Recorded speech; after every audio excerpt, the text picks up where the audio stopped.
Thank you for tuning in to Retiring Well this week. We got a fantastic show lined up for you with action-packed information, and you're not going to want to miss all of this coming up right now. First, Nick is going to be talking about 6 end-of-year retirement deadlines. Sometimes we have to watch timing of when certain things comes into play. Sometimes it's tax season, sometimes it's end of year. He's going to break down what these deadlines are at the end of the year coming up here.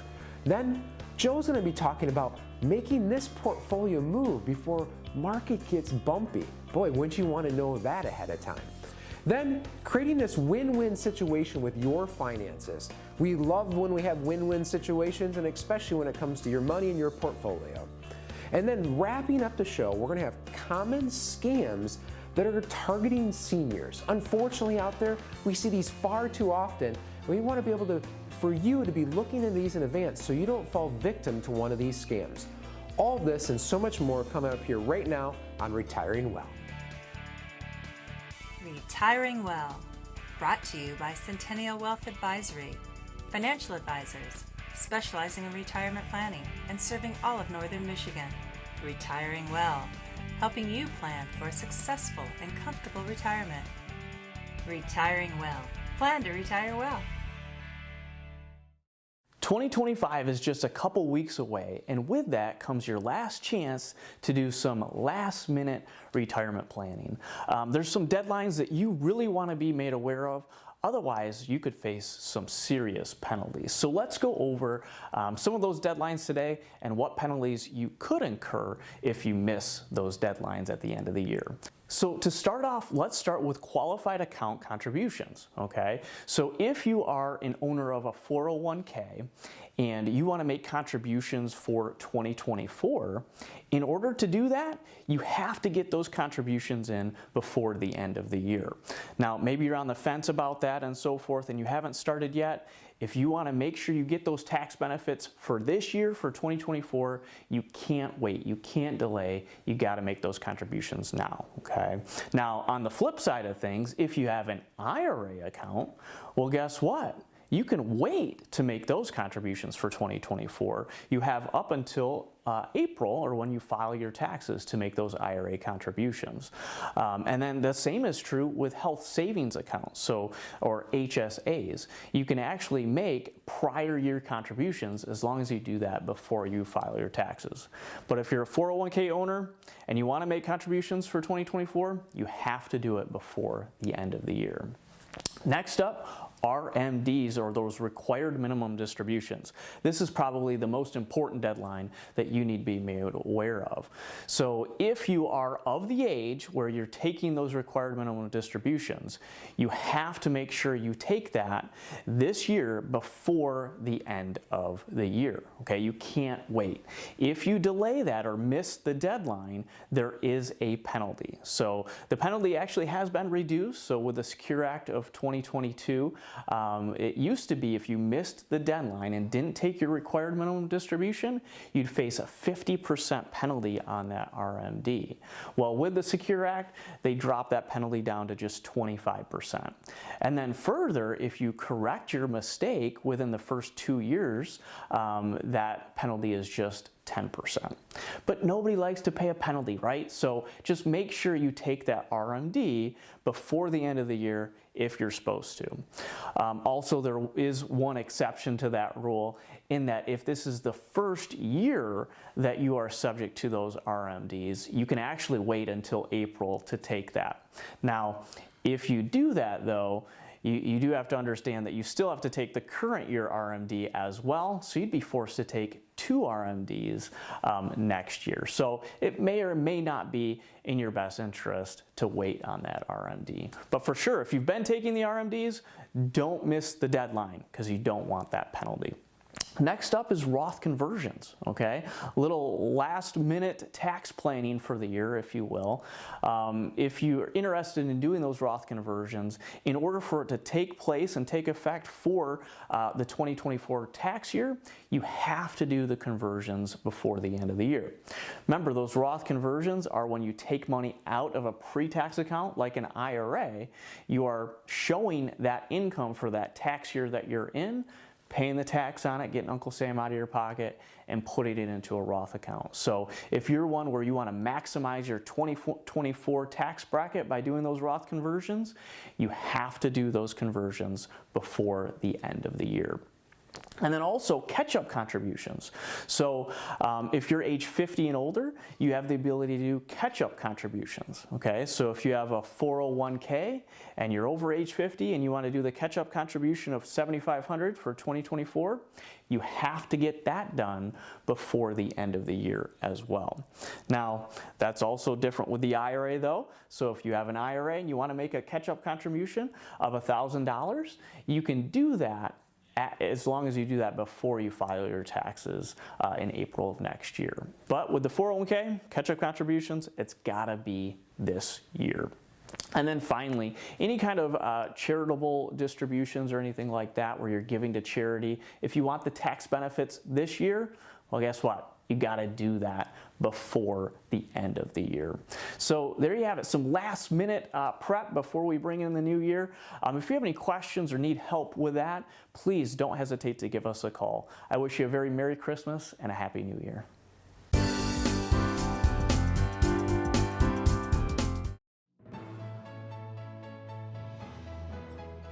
Planning is the first step to succeeding.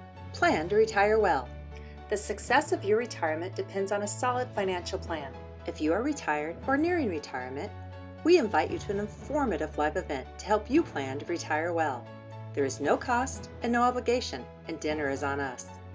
We are Centennial Wealth Advisory, financial professionals, specializing in retirement planning and serving all of Northern Michigan, with offices in Traverse City, Gaylord, Petoskey, and Cadillac.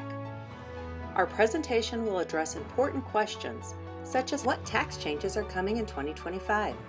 How will the new administration impact your retirement? How will the Fed impact your retirement portfolio?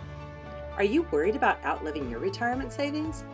How can you maximize your Social Security benefits? And much more. Call 888-608-5825 or register online and choose the date and location that works best for you.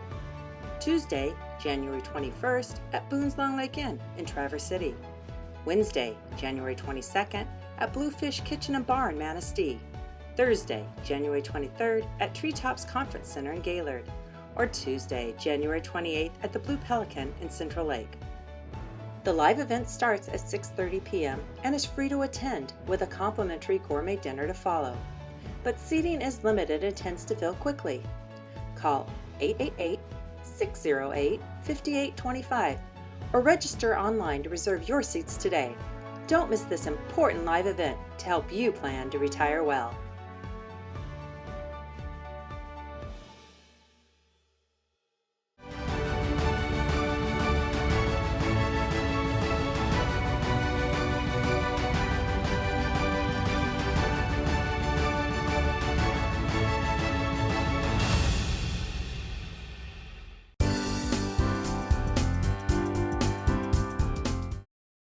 Warren Buffett has a great quote that I think draws a really good analogy to what we're seeing in the market so far this year.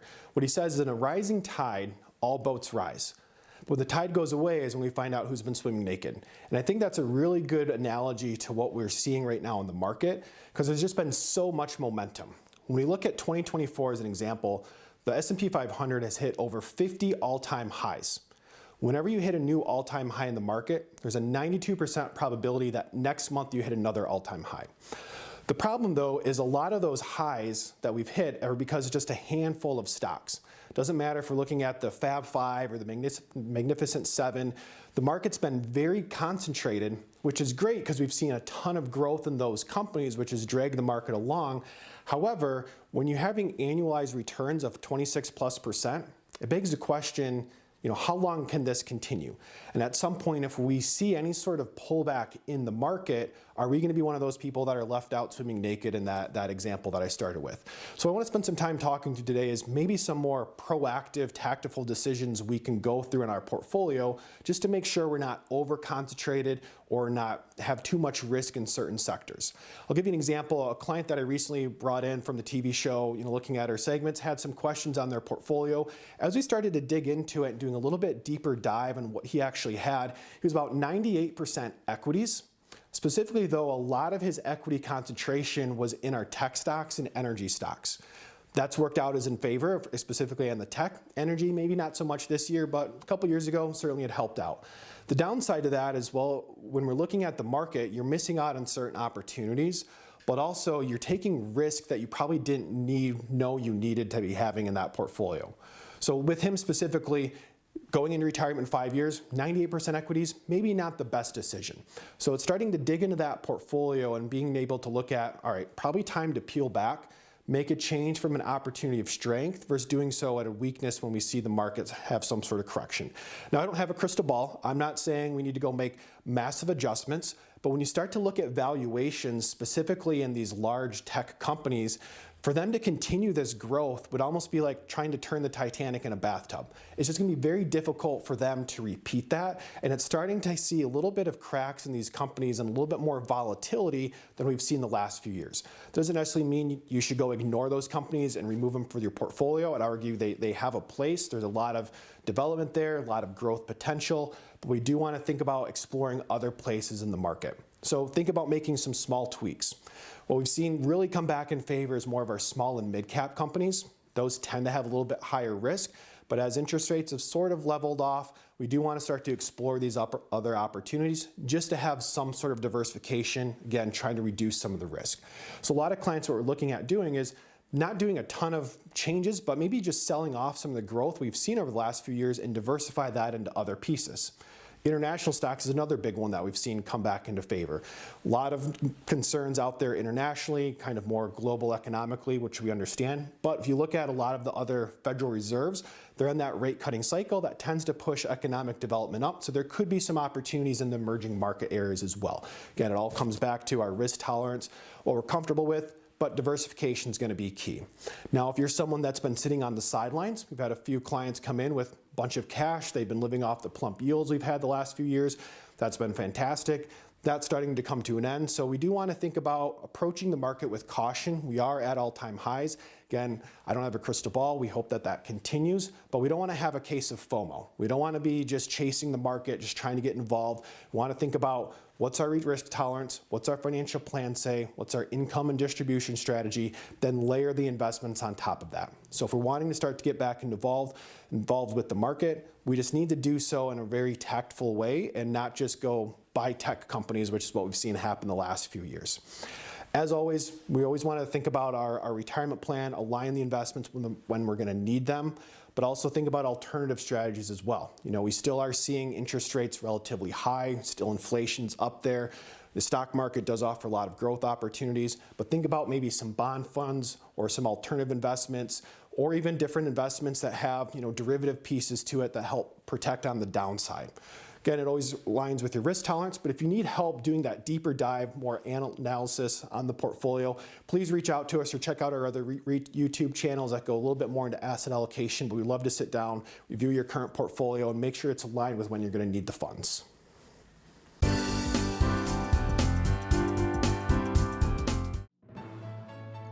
Planning is the first step to succeeding. Plan to retire well. The success of your retirement depends on a solid financial plan. If you are retired or nearing retirement, we invite you to an informative live event to help you plan to retire well. Our presentation will address important questions such as what tax changes are coming in 2025? How will the new administration impact your retirement? How will the Fed impact your retirement portfolio? Are you worried about outliving your retirement savings? How can you maximize your Social Security benefits? And much more. Call 888-608-5825 or register online and choose the date and location that works best for you. The live event starts at 6:30 p.m. and is free to attend with a complimentary gourmet dinner to follow. Call 888-608-5825 or register online to reserve your seats today.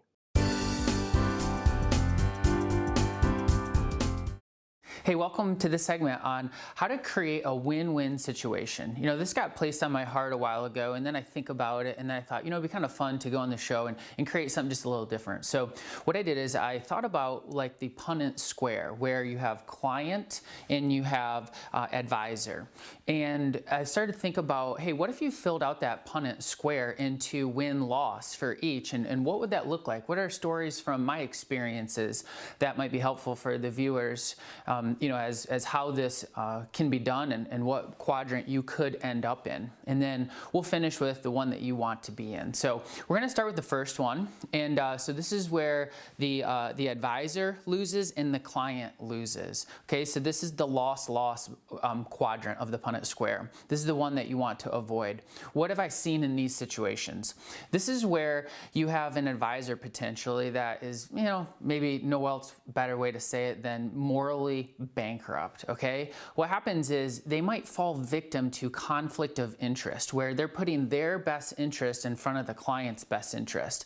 And if there's an advisor that is doing that, then they lost, okay? And then from the client standpoint, what happens is they might get sold something, or they might get you know, an outcome that is really bad for them, okay? Maybe even defrauded, or kind of those worst nightmare kind of situations.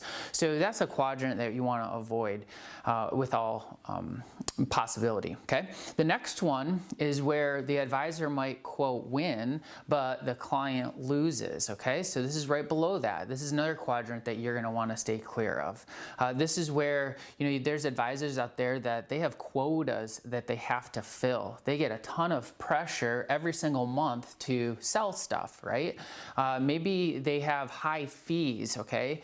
And then from the client standpoint, why that's a loss for you is that, okay, if you're getting high fees, what kind of value are you getting in return for those? I mean, are you paying for a Wagyu steak, but you're getting you know, a frozen sirloin delivered? Is that what's happening? Well, that's obviously not a good spot to be in.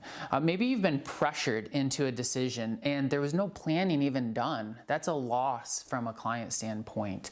And so we'll put the quotation win for those kind of advisors, but that's just because they get to fill their quota, but you know, you're in a bad spot because of it. So you want to avoid that column. Now we go over to the other column and we look at, okay, what does it look like for a loss? And I'm going to air quote again, loss for the advisor, but win for the client. You know, this is the column that you want to be in. Well, where do we see that? Well, let's talk about the quote loss from the advisor. Hey, maybe they might be losing some time. Where I've seen this play out is we've sat down with people and we've said, you know, spent an hour, hour and a half, 2 hours, and just going through a whole entire red flag review of their planning.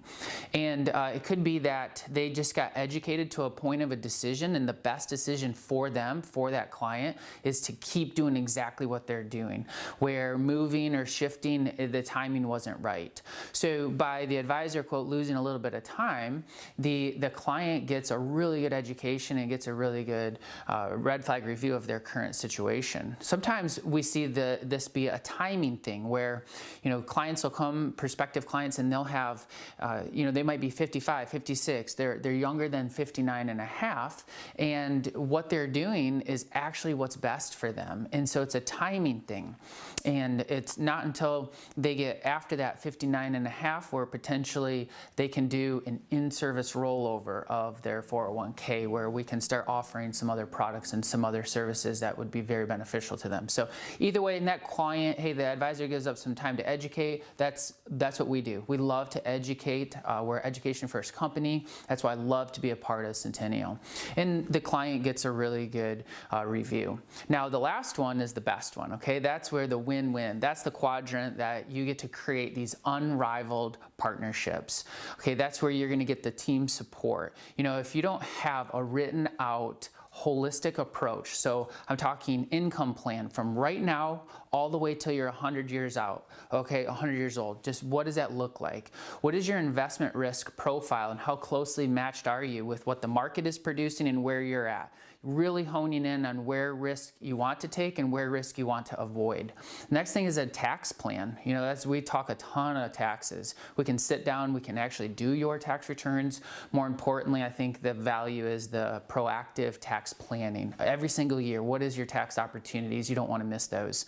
Then you look at the healthcare. You know, having healthcare, whether it's a marketplace or Medicare, and having a team behind helping with that, okay? And then finally, your estate and your legacy. What are you trying to accomplish, and what's the best path to get there? So when you get to the point in this job where you're coaching your client on life's big events, when you get the call, hey, I want to do this, how do I work out that big trip? Or, hey, you know what, the sad part of this job is like, you know, hey, my spouse of, 40 years just passed away. They said to call you, if that were to happen, because we trust you. And, that's where this job is most valuable, and that's where it's a win-win situation, that you have a team behind you that cares about you, that wants to educate you, and that's what we get to do here at Centennial Wealth. So I hope that's valuable. I hope you can find yourself in that win column for you.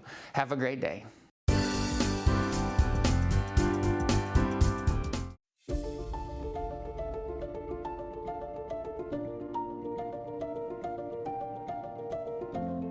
What I want to share with you today is the connection between financial wellness and physical and emotional health. And I want to draw that to you through a few statistics, and then I'm going to talk to you about solutions. So I don't want to just list the problem, but I also share with you possible solutions for you.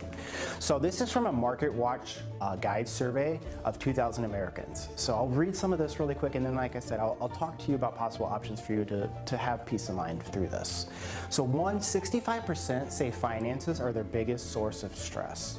Number 2, 41% agreed that my finances have destroyed my mental health. That's a pretty big statement. Number 3, 57% said they must choose between prioritizing their finances or their mental health.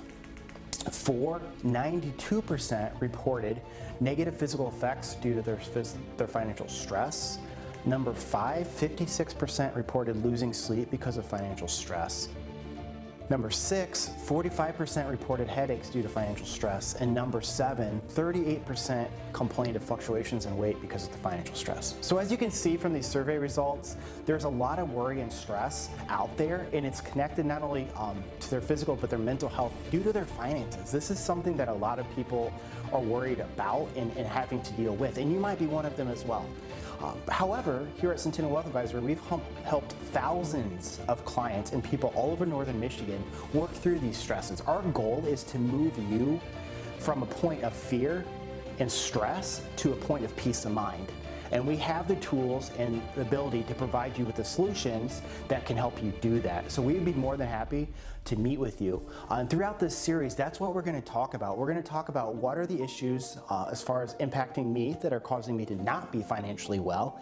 We're going to have some fun with that and correlate that to your physical and emotional health. But the key thing is we want to move you from a place of fear and concern and worry to a place of peace of mind. If you like watching Retiring Well, make sure to go to youtube.com/retiringwell and click the subscribe button to never miss any of our TV shows and other informative videos.